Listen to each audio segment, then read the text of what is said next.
So, is it Yoshinobu Yamamoto for the Yankees or bust? Or are they looking to pivot sooner than later? Let's talk about it right now.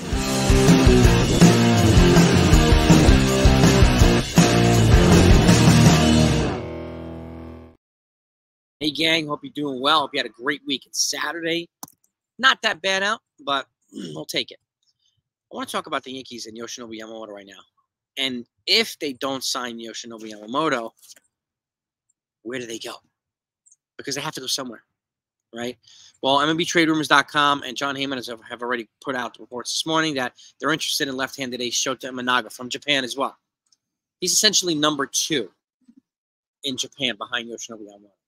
He's obviously got the younger guy with the higher ceiling and so on, but he's got the longer track record in Imanaga too. So he's 29 years old. He's going to be 30, so he'll be going into his 30th season. But he also, his contract and his posting fee would not be as substantial, nowhere near it, as Yamamoto's would be. So let's use Kodai Senga, signed by the Mets last year, as a reference point. He signed for a $75 million contract. I don't remember if it was 5 years, 6 years, whatever, but his posting fee was $13 million.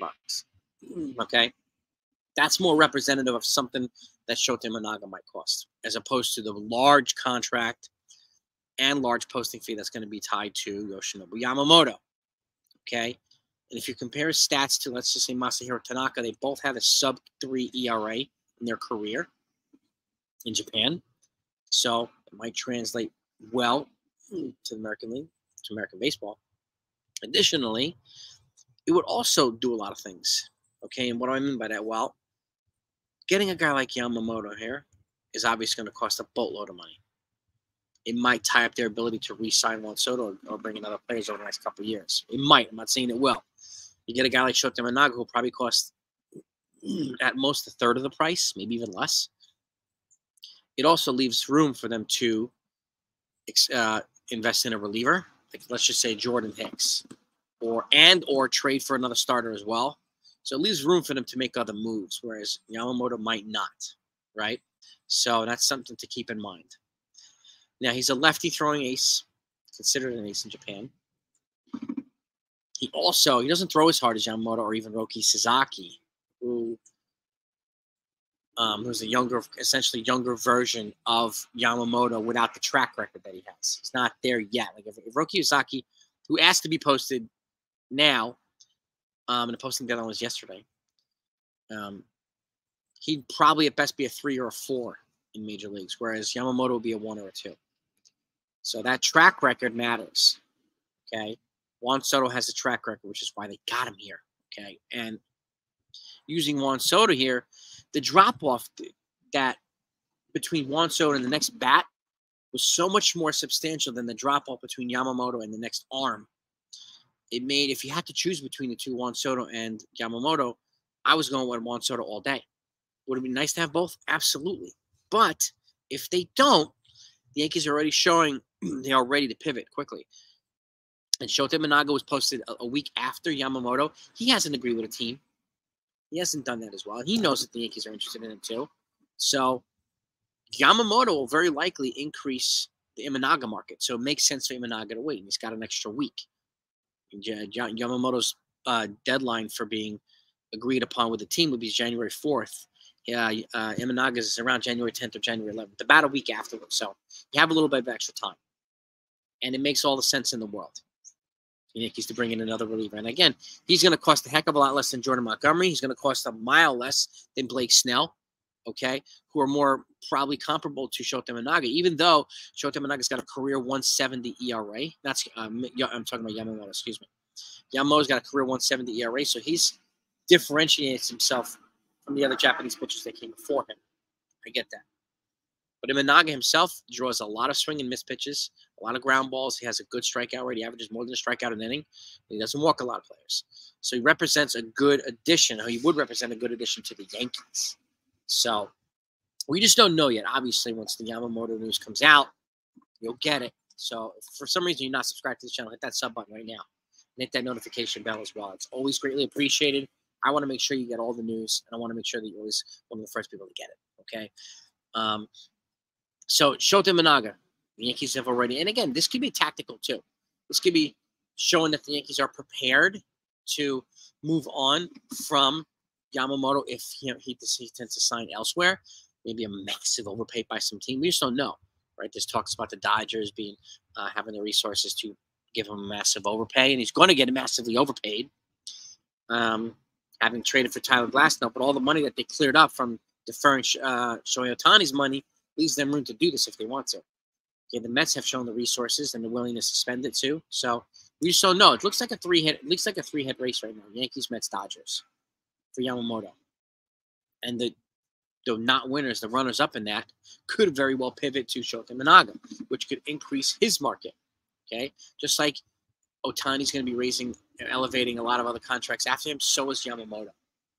Okay, and Imanaga has a track record now. He's got about 10 plus years in the MPB, which is widely recognized by Major League Baseball. So, as well as the KBO, and that matters. That matters a whole bunch. So, keep an eye out. Okay, and the other tactic to me that the Yankees could be employing, I'm not speaking for them, but for them, not only will you show that you're ready, that you have a backup, but you're showing a willingness to pivot, so that if Yamamoto is trying to raise the price on the Yankees when they're already the front runners, if they are, they're willing to move on. Okay, I know as much as he appreciated their gesture by reserving number 18 for them and what they did and so on and so forth, and they're hoping for a second meeting in New York. There's no guarantee that happens. Hopefully it does. A lot of the fans are very confident that it does happen.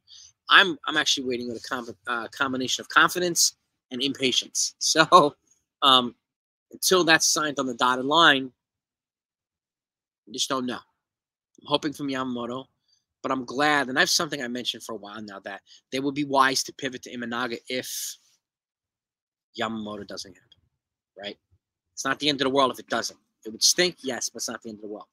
Imanaga represents a decent, or actually more than a decent backup or alternative, whatever you want to call it. I think he'd be fine in this rotation, giving him another lefty. Because the fact is, Jordan Montgomery's probably going to run $150 million. Blake Snell's probably going to run $200 million. So, whereas if you can get Imanaga for anywhere between 75 and 100, which is going to be a third of what Yamamoto's likely going to cost and less than half of what these other guys are going to cost, around half, then they can also invest in a Jordan Hicks or do something else. So, or pivot to a starter and a reliever for another team. Make a trade with the Marlins or something like that. Imanaga leaves them a little bit more wiggle room to do things. And that's the point I wanted to make. But I wanted to get this out to you because this is the first time the Yankees have really, it's been publicly reported that they're interested in Imanaga. So, and that to me matters. And we've heard about Yankees will be wise to pivot and so on. Yes, this and that. But now that it's known on MLBTradeRumors.com and it's being reported by other beat writers, that maybe might wake up the Yamamoto camp and say, hey, man, we should lock this thing down. If we really want to go to the Yankees, we should lock this down right now before they pivot elsewhere.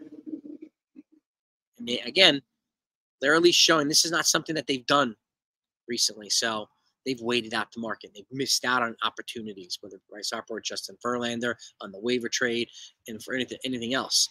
They've generally missed out on opportunities and just waited for the market out forever. They're already showing that they're proactive and they're ready to move on if something doesn't happen. I'm not trying to plant the seed that it's not going to happen, but the seed I'm trying to plant here, I'm not even trying to plant seed. I'm just trying to communicate the message that they are ready to pivot.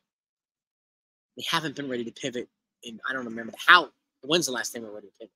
But they're showing that now. These guys mean business. So something to take to heart as a fan, something to hope that you can appreciate as well. But that's what I got for you right now. Okay. I'm going to go live this afternoon instead of tonight. I have a date night with my wife tonight, and I am not passing that up. So if anything comes out while I'm at date night when I get back, depending on the time, I'll go live. But I'm going to go live this afternoon so we can talk about this and some other stuff as well. So I appreciate all of yous. Have a great weekend, gang. Peace and love, and I'll talk to y'all next time.